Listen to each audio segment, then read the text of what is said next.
Quand il s'agit de préserver la biodiversité, tous les gestes comptent. À Sifour, par exemple, on prend particulièrement soin des abeilles. Le 30 septembre dernier, Info 83 s'est rendu à la fête de l'abeille et de la biodiversité, à Sifour donc, une ville récompensée par le label Apicité 2. On en a profité pour demander à Jean-Sébastien Vialat, maire de la commune, les raisons de cette affinité avec ces petites bêtes rayées. D'abord, j'ai un grand-père qui était apiculteur. Amateur, certes, mais qui était apiculteur. Je suis un fanat de jardin. Et d'ailleurs, vous voyez, c'est dans le jardin de la Villa Simone, le jardin de la Durac. C'est parce que c'est quelque chose qui me tient à cœur et qui me touche beaucoup. J'ai moi-même un jardin, alors qui n'est pas aussi grand et aussi beau que cela, mais je l'entretiens avec soin. Il y a beaucoup de plaisir à faire le jardin et à fréquenter les jardins. Je crois que tout le monde se rend compte que le milieu dans lequel on vit est en train de se modifier, à la fois en termes climatiques, et puis par la disparition de nombreuses espèces et l'apparition d'espèces étrangères, si j'ose dire, invasives. Je pense au frelon asiatique, puisqu'on est là sur la fête de l'abeille, mais il y a aussi le charançon du palmier. Donc on voit qu'il y a une modification de la flore, de la faune, qui est importante, et il est nécessaire pour nous de réagir et de faire en sorte que la biodiversité soit la meilleure possible. Hervé Fabre, adjoint au maire en charge des ports et des travaux, est lui-même apiculteur. Il nous parle des actions menées par la municipalité en faveur des abeilles. Toutes nos plantations sur la ville, elles sont réfléchies. Chaque fois que l'on peut, ça dépend des endroits, mais on plante des plantes mellifères. On s'est aperçu au fil des années qu'on avait énormément d'apiculteurs amateurs sur la ville de Sifour et des apiculteurs professionnels. Donc on a en gros au total 37 apiculteurs.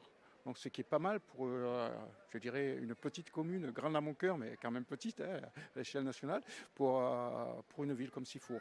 Et on participe beaucoup à l'aide pour les apiculteurs. D'ailleurs, on a signé hier 2 conventions avec des apiculteurs pour les aider à s'installer sur la ville. Donc on leur a fait une convention en leur prêtant des terrains pour l'euro symbolique. Donc c'est une bonne chose. La ville mène une politique qui est méconnue pour maintenir la biodiversité. Nous avons une politique d'acquisition des espaces naturels ou des terrains agricoles qui se vendent. Alors, ces terrains que nous achetons, dans la mesure du possible, nous les remettons à disposition sous forme de baux à soit des apiculteurs, mais pas que. Par exemple, dans le secteur de Pépiole, on a remis un grand terrain à disposition de quelqu'un qui cultive des cannes de Provence pour faire des hanches, vous savez, pour les instruments de musique. Chaque année désormais, la fête de l'abeille est l'occasion d'échanger avec le public sur ces enjeux environnementaux et de mettre en avant les apiculteurs locaux, le tout dans une ambiance ludique et familiale. Ce qui est bien sur cette manifestation, c'est que l'ensemble des services de la ville s'impliquent sur l'organisation, à la fois pour tenir des stands, mais ils ont créé des animations. Il y a un jeu de société, il y a un escape game. Et toute l'année, ils ont travaillé avec les enfants des structures jeunesse sur la création de ces ateliers. Et vous pouvez aussi voir ces très très belles décorations qui ont été créées par les crèches, le centre aéré, la halte garderie et même les assistantes maternelles qui ont des enfants. Donc ils viennent avec les enfants et les enfants voient leur décoration. C'est magique pour eux. Donc oui, je pense que c'est une petite réussite quand même.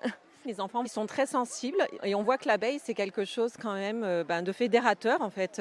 Et après ils vont en parler aux parents et c'est souvent comme ça, comme pour le tri des déchets, on se rend compte que c'est les enfants qui éduquent les parents là à la préservation de la biodiversité, au rôle de l'abeille qui est fondamental dans la chaîne alimentaire.